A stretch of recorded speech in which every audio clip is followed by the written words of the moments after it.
Pokemon Horizons is getting more and more exciting. We start episode 12 in Arboliva's forest. It's dry, it's sad, it's lifeless. The rising Voltacklers decide to gather some berries and plant them, which is a great nod to berry planting in the games. Fuecoco beautifully plows the soil, and Ludlow, of all people, is the MVP of the moment, as he sends out his Quagsire from its dive ball and calls for Rain Dance. Now that the soil is wet, plants can finally grow, and with the help of Arboliva's seed sower ability, trees begin to sprout from the seeds they planted earlier. The Pokemon in the forest are very happy to see their home restored and healthy, but then Liko's pendant starts glowing.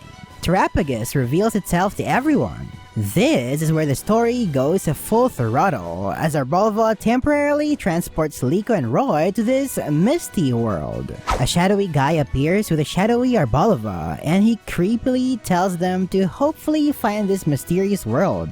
They are soon brought back to the real world, but Terrapagus goes back inside the pendant, and Arboliva returns to its Pokeball, which looks very similar to the one that holds Black Rayquaza. Of course, this shocks everyone, but they still head back to the ship.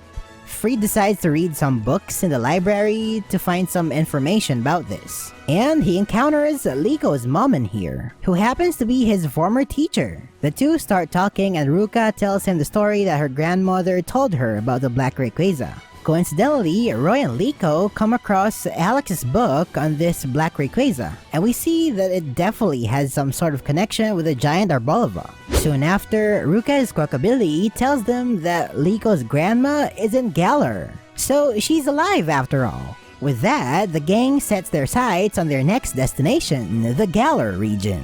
Oh, and we see Spinal of the Explorers spying on them the entire episode.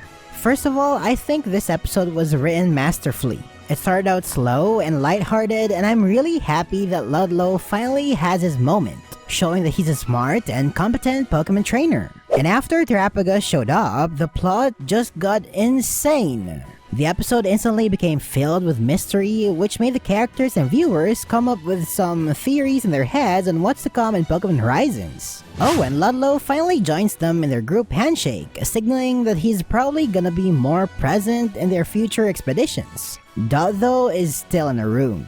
This episode may not have a natural start and conclusion, but it served as an amazing setup for the Galar arc of the anime and the entire series. The way their research investigations intertwined with each other was so fun to watch. So I'm giving this episode an 8 out of 10.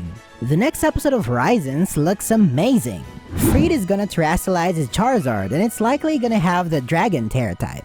Comment below which Terra type do you think it has. And IONO, the IONO, is gonna make an appearance in Pokemon Journeys. And I'm super excited for her and her potential chemistry with Dot. What do you think about this episode and the upcoming one? Thanks so much for watching, and gotta catch ya later.